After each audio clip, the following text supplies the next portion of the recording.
If you want to write stories your readers will love, there are 3 things you need to do. Understand storytelling principles, see how other writers have applied those principles, and then use them in your own work. Here on the Story Nerd podcast, our goal is to demystify story theory. We'll help you with the first 2 steps so that you can get started with the third. I'm Melanie Hill, writer, editor, and poet, and I help writers identify and solve their story problems. And I'm Valerie Francis. I am a writer and a story editor, and I teach women who are writing in all genres how stories work so they can finish their books faster and without frustration. On today's episode, Valerie pitched Dial M for Murder so that we can study the hero's monologue.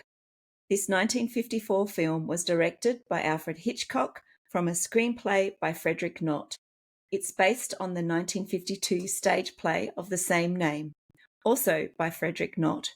Now, of course, there will be spoilers because we can't talk about the movie without talking about the movie. But since it was made in 1954, we're probably reasonably safe with this one. And please help other writers find our show by leaving a rating and review. For Apple Podcast listeners, you can do it right from your phone. Simply go to the show's landing page and scroll to the bottom. It is that simple. All right, Valerie, take it away with Dial M for Murder. All right. Well, this season, I tried to pick as many different genres as possible so that we could see the hero's monologue being applied in as many different ways as possible. Now, I admit that my knowledge of Hitchcock's films is not what it should be. And so I thought Dial M for Murder was a murder mystery. I thought it was a whodunit. I thought it was based on an Agatha Christie book. It is not. It is actually a thriller and has nothing to do with Agatha Christie. It's a lot like Strangers on a Train, which is interesting. It's fascinating. It's a really good movie. It's a great story. But it doesn't have an investigator in the way that I expected. So in a typical murder mystery, as you know, or like a crime story, there is a murder or a crime at the beginning of the story, and then you've got some kind of investigator, whether professional or amateur, who then spends the story, like that's the protagonist, and then they spend the story investigating the crime, right, in order to solve the crime and bring the criminal to justice. The question that I had, and the reason I picked this thinking it was a whodunit, and the question I still have is this. When the protagonist's motivation is baked into the genre, does the story still need to have a hero's monologue? So, for example, Poirot doesn't need to explain why he's looking for the murderer, right? He is the investigator, therefore he investigates. He doesn't need to give us a big speech about justice or injustice or justify his pursuit of justice in any way. This is his job. He is doing it because he's being paid to do it. That's his whole function. Even if the investigator is an amateur, like, for example, Miss Marple, like, do we need her to explain why she pokes her nose into a mystery? I don't think she does it. Maybe she does. I mean, Lord knows I have watched a lot of murder mysteries and I've read a lot of murder mysteries, like a whodunits, because they're one of my all-time favorite genres. But I've been reading them as a reader. I haven't been reading them as a writer or an editor. I haven't been looking at the theory, and that was kind of on purpose so that I still have my love of these books, and because I don't want to pick them apart. I just want to enjoy them. So they might have heroes' monologues, and I just really haven't noticed them because I get wrapped up in the story. If it's a series with the same investigator, maybe in one of the books, maybe the first one, maybe when you get in a little further, maybe they have a hero's monologue when the investigator becomes a character with more depth or something like that. I honestly do not know. Maybe it depends on the character. Maybe it depends on the author's intention for the series or the character or whatever. These are all questions I still have because Dial M for Murder, as wonderful as it is, didn't help me answer any of them. All right. So what about Dial M with Dial M for Murder, which, as I said, is a thriller. The protagonist is the villain, right? Which is an anti-hero kind of character. Now, with the term anti-hero, this is one of these terms in story theory that you hear applied in a bunch of different ways. So I'm going to get into that in a few seasons from now when I actually look at the 4 different types of protagonists. For now, just go with me when I say that it's an anti-hero. So this is a story about a husband who blackmails someone to kill his wife. He's got this murder all planned out, but of course the plan goes wrong. The wife is able to fend off her attacker, and so she survives, but the attacker is killed. All right. Even though this isn't the genre that I was expecting, this is still an excellent, and very obvious example of the hero's monologue. And whew, what a monologue it is. It's like it goes on for 7 minutes. I mean, that is an eternity in movie time. You will not find a 21st century film with a 7-minute monologue in it. I don't think so. I can't think of any examples. All right. So the hero's monologue, in case this is the first episode this season that you are listening to, the hero's monologue explains to the audience or the reader why the hero does what she does. And it's important to convey this because otherwise, when the going gets tough, like if there's not a really good reason for the hero to stick with it, like if there's nothing really at stake here, if they don't stand to really lose something, when the going gets tough, the hero's going to bail. And that's the end of your story. Your story's going to fall apart really quickly. And if the reader doesn't know what the good reason is for keeping on with this object of desire, pursuit of the object of desire, the reader is going to get confused, and the reader is going to wonder, why doesn't the hero just give up? Like, this doesn't make sense to me. And they might not be consciously aware that this is the thing that's confusing them. What'll happen is they'll just lose interest in the story because they don't feel the tension and the need to find out what's going to happen next. So in Dial M for Murder, the hero's monologue happens very fluidly within a larger monologue, okay? And if you're not paying attention, you're going to miss it. I missed it the first time I was watching it because I was just so compelled by the story that Tony, the villain, right, the main character, the story that Tony is telling is so compelling, I got wrapped up in it. Now, Hitchcock is, known as the master of suspense. I think of him as the master of narrative drive. Holy cow, does he ever know how to grab your attention and hold it. Absolutely hold it every instance. And watching this movie is like watching a play, okay? There's only one setting. There's not a lot of There's not a lot of camera angles. There's no special effects. There's nothing fancy. Like there's no CGI. It's for the most part, I think at most there's 3 characters, maybe 4, in dialogue at any given time. It's all talk, right? This is a stage play that has been transferred to film. But seriously, watch it and let me know if at any point you lost interest. I bet not. I bet you're totally into it, like I was. And it's from 1950, what did we say? 4, I think it is. Okay. So, as I was saying, the hero's monologue happens within this larger monologue, which is Tony, the villain, telling a story. Okay? If you are not paying attention, you're going to miss it, just like I did. But the audience, you as the audience member, you're not confused in any way as to why Tony is doing what he is doing. Like, you completely understand. So the hero's monologue in this case is so seamlessly woven into the story. You're getting all the information you need without it interfering with the plot or the tension or the suspense or anything. It's so well done. All right.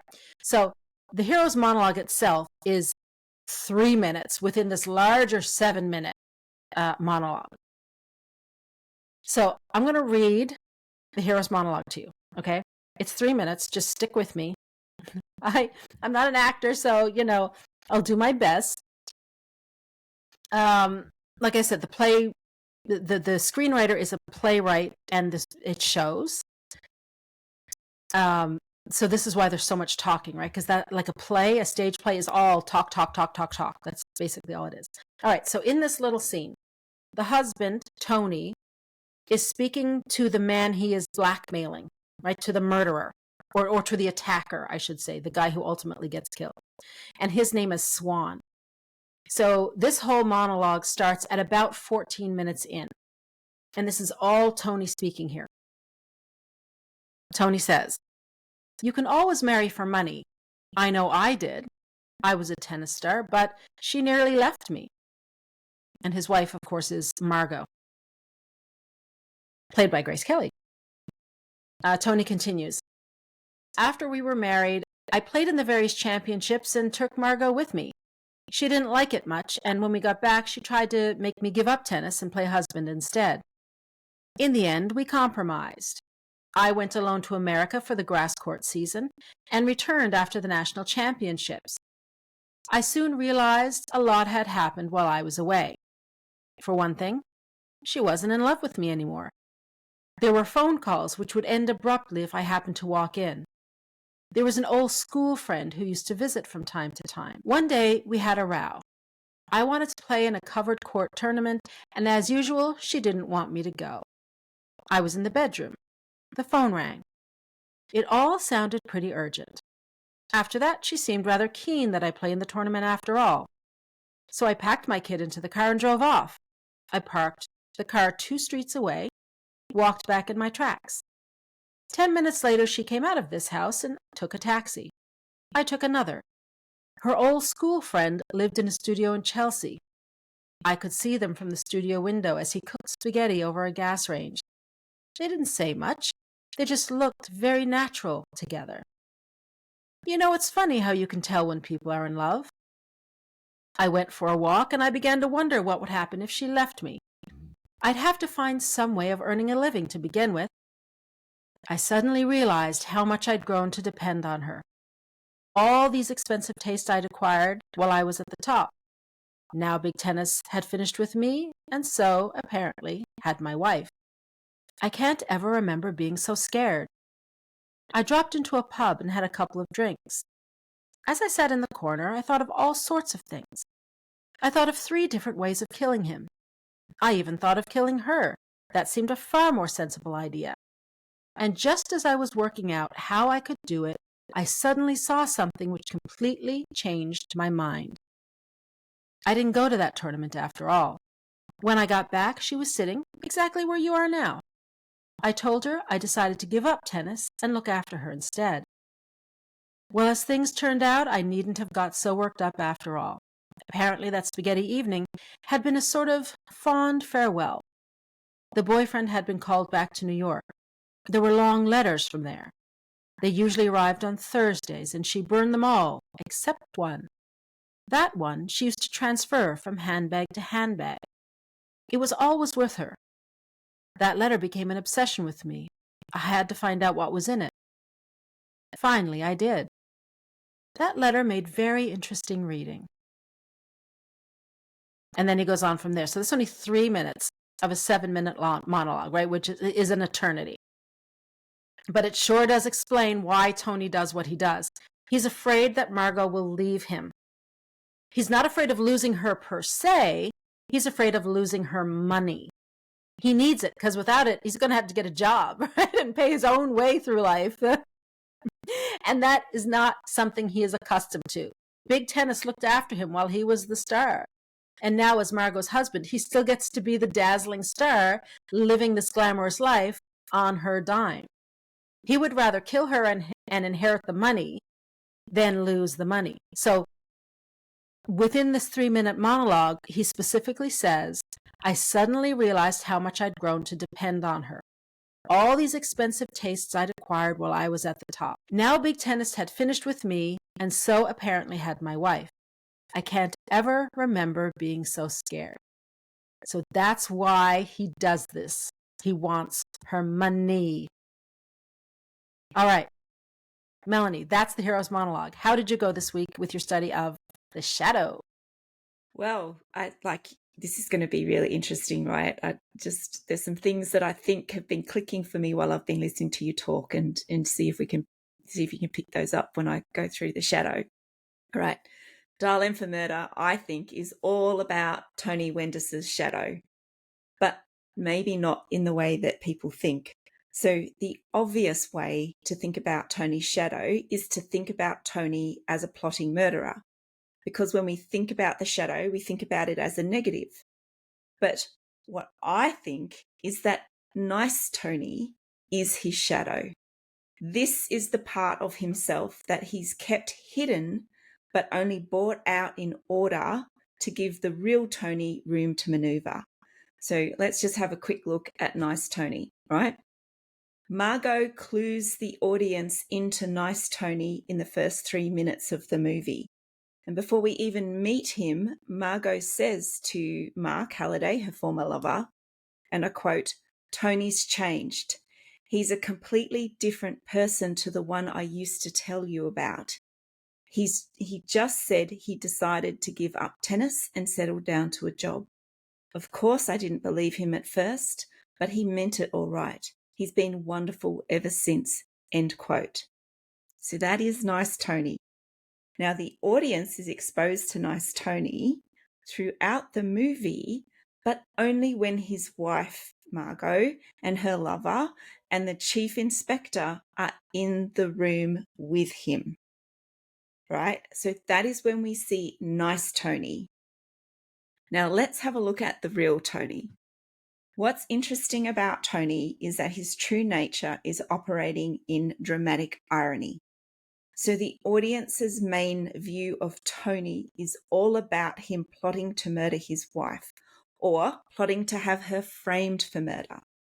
So the audience knows more about Tony's true nature than most of the other characters in the movie. But what the audience sees is Tony's hidden self brought about by the realization that Margot was having an affair. Now, Tony even tells us about his true self. This is really interesting, right? He says to Charles Swan, the man he's blackmailing to kill Margot, and I quote, "Well, you can always marry for money. I know I did." And then he also says, "I began to wonder what would happen if she left me. I have to find some way of earning a living to begin with.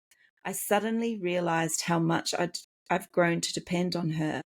All these expensive tastes I'd acquired at the top. I was scared," end quote.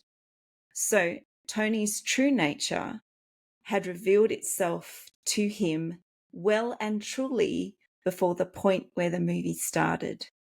And what he was doing was employing the hidden nice Tony so that he could plot Margot's murder. Now, nice Tony, what I've identified as his shadow, is the hidden part of his personality, and it is presented brilliantly. After Margot explains Tony's change to Mark, we meet nice Tony, and he is every bit as charming as Margot has led us to believe. But that soon changes. When Charles Swan enters the scene, Tony's plan is revealed, and his nice facade is quite clearly just that. Now, the use of dramatic irony, nice Tony and real Tony, provide great tension in Dial M for Murder. The two Tonys create intrigue because he is so interesting, and his plotting is constantly referring the viewer back to the central dramatic question, which is, will Tony get caught? Now, the other reason why Nice Tony doesn't prevail is because this movie is told from the villain's point of view. Most movies are told from the heroine's point of view, and telling the story from the villain's point of view is also why dramatic irony is used so heavily in this movie. Now, the point of raising this is to help you understand how to write a villain's shadow when told from their point of view. It is different from telling the heroine's story from her point of view. The villain's shadow is a disguise. It's camouflage. It hides their true nature from the good people. Whereas the heroine's shadow is revealed by the villain, but it is either rejected as evil or integrated into their personality. And this is a significant difference and one to be mindful of. Now, what's also interesting was what happened to my empathy for Tony when I realised that nice Tony was his shadow. Listening to Margot and Mark talk about their affair and why it ended made me feel sorry for Tony. I thought he was being duped. However, my empathy transferred to Mark and Margot the more Tony manipulated them. And while Margot and Mark's affair is wrong, by comparison to murder and capital punishment of an innocent person in order to inherit money, well, that's way worse. So as I was thinking about my study and my analysis, I also thought about the choices Tony has made. So he chose to deploy Nice Tony as a cover for Real Tony. So did Nice Tony really exist? Well, I think he did.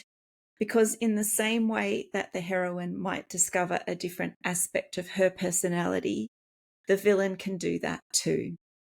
The problem for the villain, or the reason the villain continues on a path towards their own destruction, is because in a prescriptive crime story, justice must prevail. And just as the heroine must decide to integrate her shadow, the villain must reject it or be made to reject it. Now that you are armed with this understanding of how a villain's point of view shadow works, you will be able to see it in multiple point of view stories. So these are stories where you have the villain's point of view alongside the hero or heroine's point of view.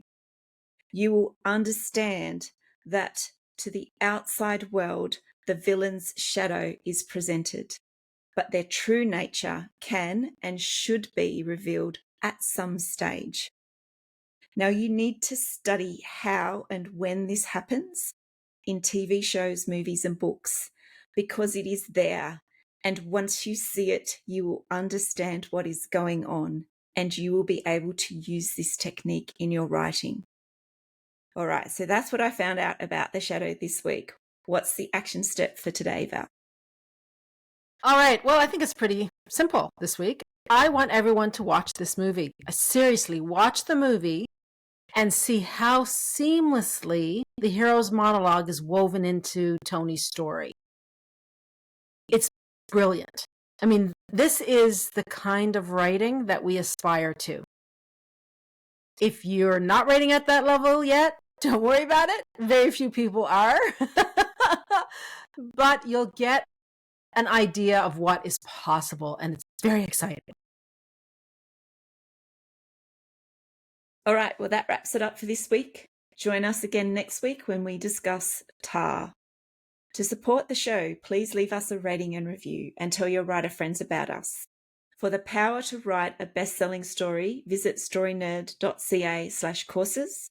And to join Valerie's Inner Circle, go to valeriefrancis.ca Inner Circle. And for tips about books to help you read like a writer, visit me at melaniehill.au. And remember, story theory doesn't have to be difficult. It's a tool to help you write more, not less. So take it one step at a time and have fun.